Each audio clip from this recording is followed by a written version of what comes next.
like to think of myself more as, talking about the exploits as a tool in God's hand, because that's basically who I am, bottom line, just a tool in His hand. But then you're asking about what it takes to be a healing messenger. Who is a healing messenger? A messenger simply is one that runs an errand, someone that has been given the task to run an errand. In this case, the errand to deliver healing packages from God to humanity, to people. And this is at the very core. It has been at the very core of Jesus' ministry and is at the very core of Christianity, which is why when you look at the life of Jesus Christ and the ministry of Jesus Christ, you realize that the miracles He did, about 90% of them had to do with healing. And then He also then said to us, His disciples, said, as you go, heal the sick. That's the very first command. He didn't even say lead them to Christ. He said, as you go, the very first thing, heal the sick, because healing is at the heartbeat of Christ, and is the very heart of God. Heal the sick, raise the dead, cast out devils. Freely ye have received, freely give. So the requirement for being a healing messenger, number one, is that you must be born again. You must indeed receive the healer. Jesus is the healer. You must receive the healer. You must become one with the healer. The spirit of the healer must be resident in you. That's the very first thing.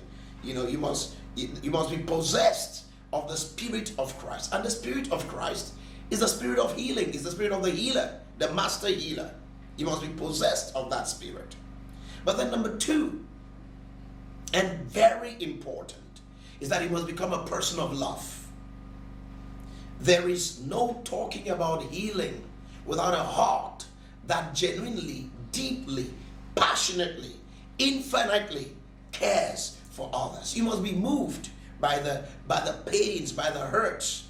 It must touch you to your core. You must know what it is like, to have sleepless nights just because somebody is in pain, because somebody is suffering. And not just that you're having sleepless nights, not just that you're bothered about it, not just that you lose peace about it, but you lose peace about it enough to want to make a change. You're willing to die if need be, to make a change, to see that person healed, see that person restored. That's the dimension of love I am talking about. That's the dimension of compassion. Because again and again, you'll see, even in the ministry of Jesus Christ, you find the words, and He had compassion on them and healed them. He had compassion on them and healed them. It's about compassion. The first level of that compassion will drive you to paying whatever price you need to pay to bring healing to your world. Whatever price you need to pay to cultivate the healing anointing, to operate in that anointing. But the next level of it is that, next level of that compassion is that it will make you reach out, love people. You cannot heal them if you don't love them. You see, love has got to be redemptive for it to be true love. If love is not redemptive, then it's not the agape kind of love. God so loved the world that He gave. That's redemptive love. That's redemptive love. Jesus came and said, greater love had no man than this, that a man will lay down his life for his friends. A man will lay down his life to see his friend healed, see his friend restored. And what kind of friends are we talking about here? Because the Bible speaking said, why were ye sinners, Christ died. So it's not that you were being nice to Him, but He died for us all the same. So this is so crucial. I tell you something, in my early days in ministry, back in the days, we didn't have a lot of indigenous ministers that were flowing in the supernatural.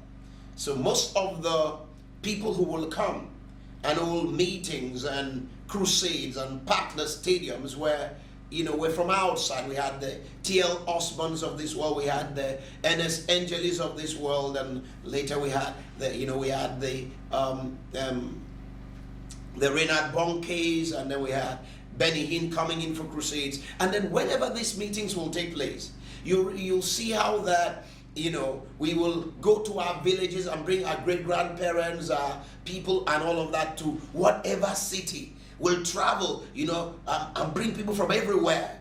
And we jam-pack the places, and the meetings will take place, and the power of God will move, and quite a couple of people will be healed, and so on. But then again, there were a couple of others who probably were not healed, okay? And you have to try to navigate some of these persons, some of them disabled, back to those communities, and so on.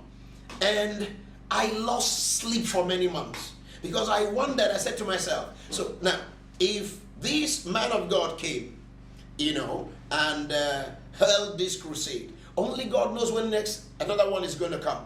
It could be 4 years' time, 3 years' time, whatever. So what happens to these people? And that became very crucial for me. What about the word?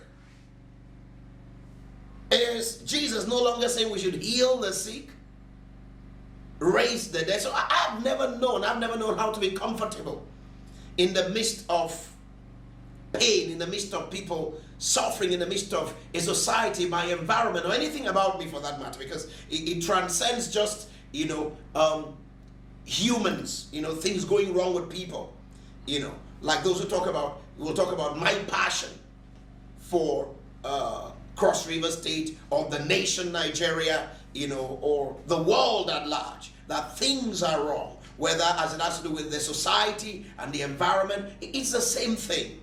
It's a burden. You want to see people happy. You want to see things work. And you go out of your way, lay down your life, if need be, to be the reason why someone else is smiling, is laughing, has a better tomorrow. It's worth any price. There's nothing like that. It's worth any price. Now this gets a bit, emotional for me, but it's worth any price. The Heal Your World campaign it is not really something that I am driving. I guess it's been driven by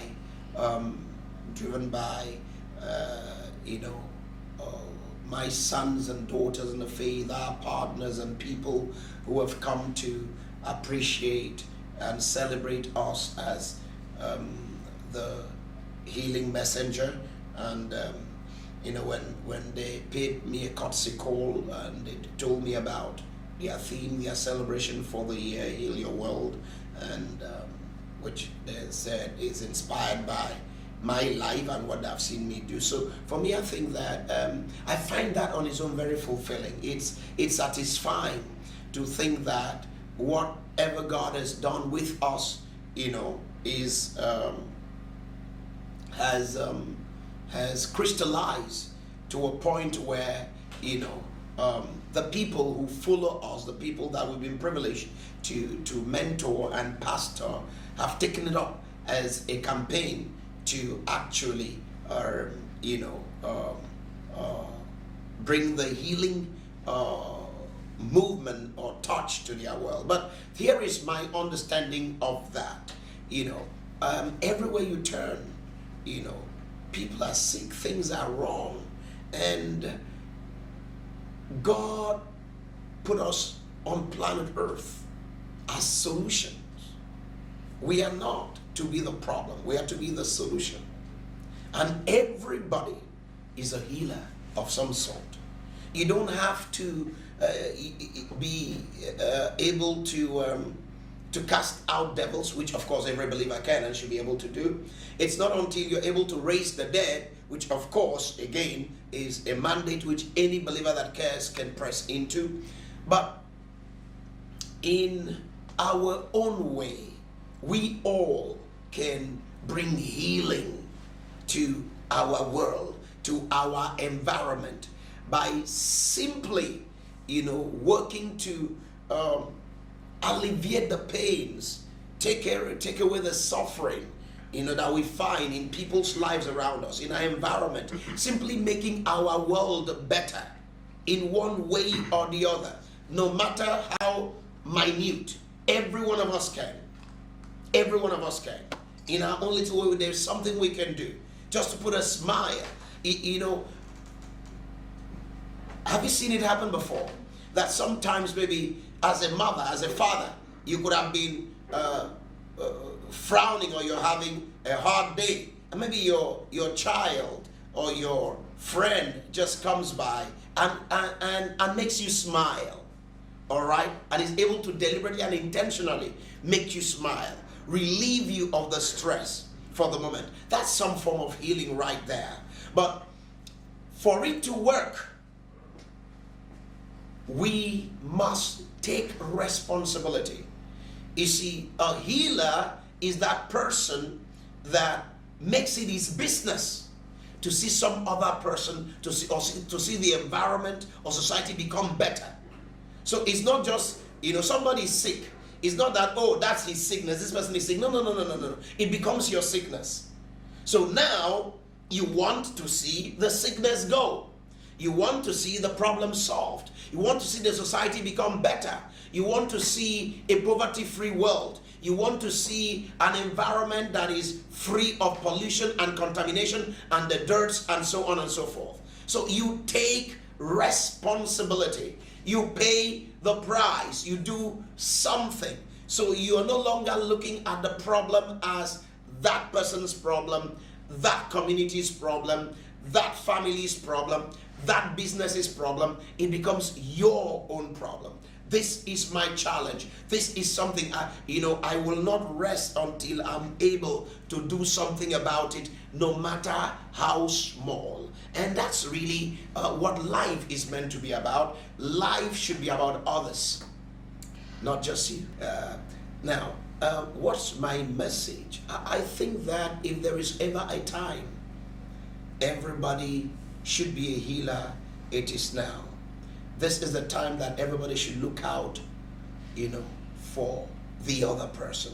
There's a time where we should seek to live the life that Christ lived. Christ lived and died, healing the world, paying the price for the healing of the world. And that's precisely my message. You can make the world 1,000 times better just by taking your eyes off you and beginning to look out for the other person. Because the moment you do that, then you've positioned yourself where God can use you to bring answers and bring solutions. Many times God is so eager to bless. People are praying. Prayers are going up every day. But where are the willing channels? Where are the people? Where are the selfless people that are willing to be used by God to bring those answers and those solutions? So make yourself that person. Make yourself that man, that woman that God can use, that God can count on.